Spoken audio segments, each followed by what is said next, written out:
From the New York Post, as stunning as it sounds, Bill Belichick could be coaching for his job. That's according to Tom Curran, NBC Sports Boston's Patriots insider, who spoke about the matter on the Rich Eisen show yesterday. Essentially, he said Bill Belichick is on the hot seat. And I won't give you the details, but, he's not had the easiest go of it. He's kind of, since Tom Brady left, I think he almost, talk about being impressed with yourself.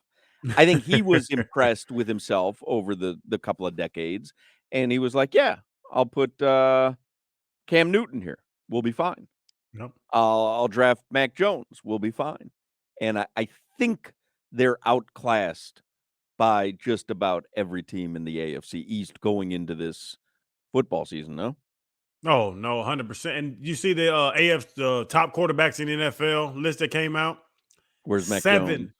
Seven of them were AFC quarterbacks. If you think about it, with the Josh Allens and the Patrick Mahomes and the who else was it? The Burrows and the Justin Herbert. Tua wasn't on the top 10 list that I saw, but the AFC is loaded, and Bill Belichick is not winning double-digit games with Mac Jones.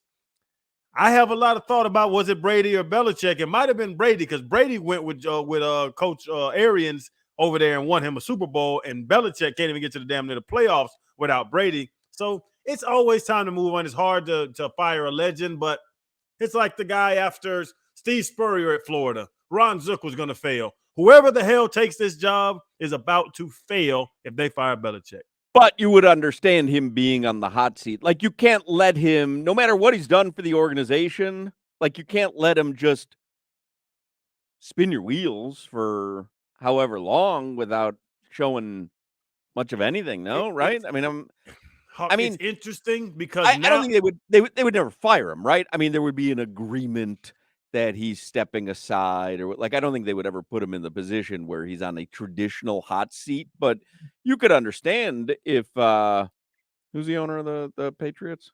Kraft. Robert Kraft. You could understand if you're Robert Kraft, where you go, "Hey, I like, we got to do something now. Like, the Brady era is over, and before you know it, you could be into the abyss. So you got to correct things." It's the clash of two eras, where nowadays guys get fired. Like, we went through the Gases and all those guys. Like, once you got a new guy and he can't do it, you got to push him out. But you have a guy that's a Hall of Famer, arguably the best coach in NFL history. He can't have two down years, 3 down years. See if he can figure it out. Well, That's the hard part. You say, okay, you've built up the cachet that you can do whatever you want, but at some point, when you look at the teams in the AFC East, you go, okay, Miami on paper. I mean, there's something to be said. We talked about it yesterday. DeAndre Hopkins signed with Tennessee. There was a thought that New England was interested in him. Now, if he chooses to go play at Tennessee, there's something there, right? Where, hey, the allure of New England ain't Bill Belichick. It was Tom Brady. Oh. You think Randy Moss goes to New England if Bill Belichick is coaching Brady Quinn? Right. You know what I'm saying? Where Tom was bringing those guys in. Even when he got to Tampa, Tom was bringing in guys that taking pay cuts to play with Tom. That whole dictatorship thing that Belichick does, it's cute when you're winning Super Bowls, but when you're not winning, I want to sit here and have to, that whole Tom Coughlin thing. Be at meeting. If you're 4 minutes early, you're late and all that crap. It's cute until you start getting your ass whooped, and nobody wants to go play there. And to be honest, no hard feelings towards people. I've upset cities in the past. New England is not a fun place to live. Boston is not, like, I've been up there a number of times. I don't enjoy being up there. It's not fun for me. And you see, and if the team's not good, your coach is a butt wipe, and the city's not fun, why would I come to Miami? Why would I go to LA? Why would I go to New Orleans? There's some different cities that have more success and a better life. It's still a big market, though.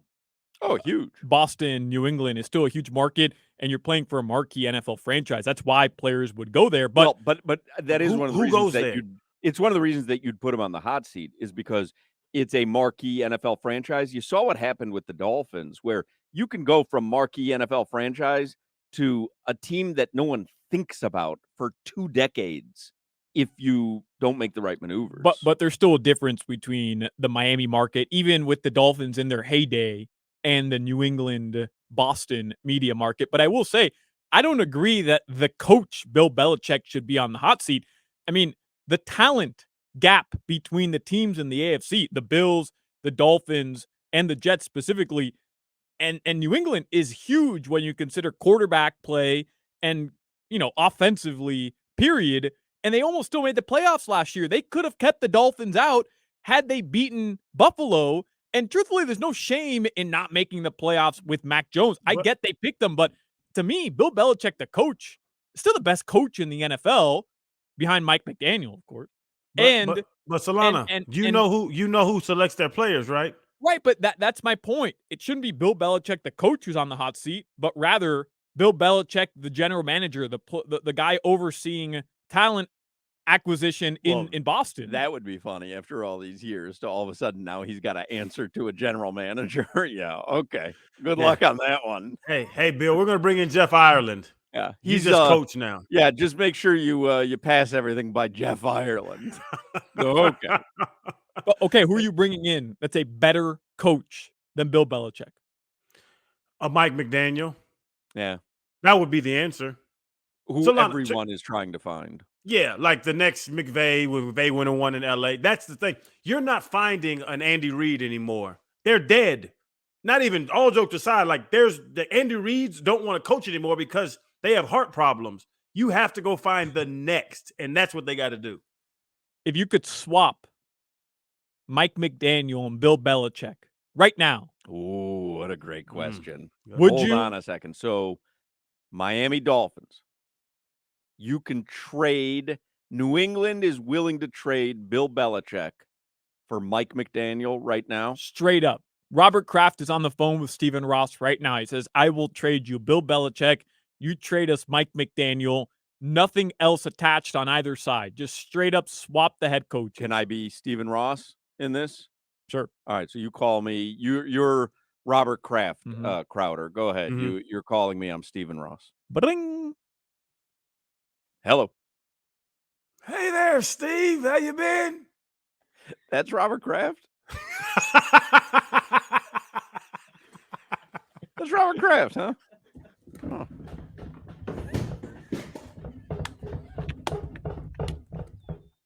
Hey there, Steve. How you been? Hey, Robert. What's on your mind? Man, we want to get a little younger at head coach. I think we want McDaniel. We'll give you Bill. Fungu.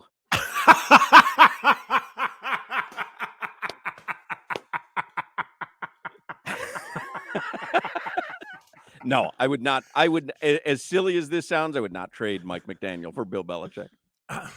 I wouldn't on many different levels. To the fact that Bill Belichick's at the end of the road, and also I don't want to cover and be a part of an old Bill Belichick team. Now he's just a curmudgeonous dude that's going to make everything unfun and really limit Tua, limit Waddle, limit Tyreek, limit all that, because he doesn't have a fun offense. He just tries to win grind out games.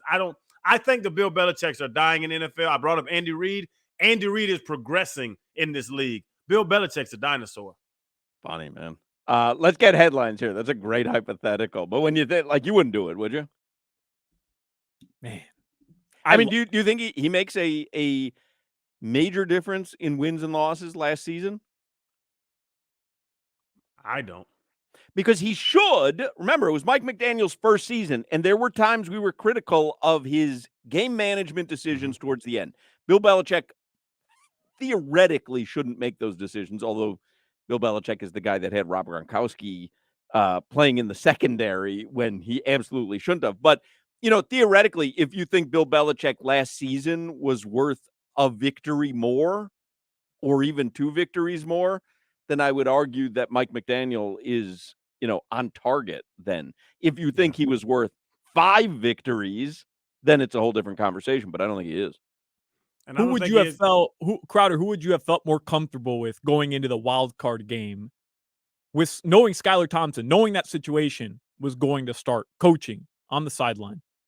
Rookie head coach Mike McDaniel or Bill Belichick? See, that's interesting you say that because with Tua, I think Bill Belichick hinders Tua with his conservative nature.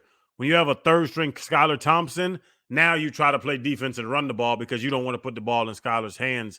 But I can't do a hypothetical thinking that the third string quarterback is going to play in the playoffs.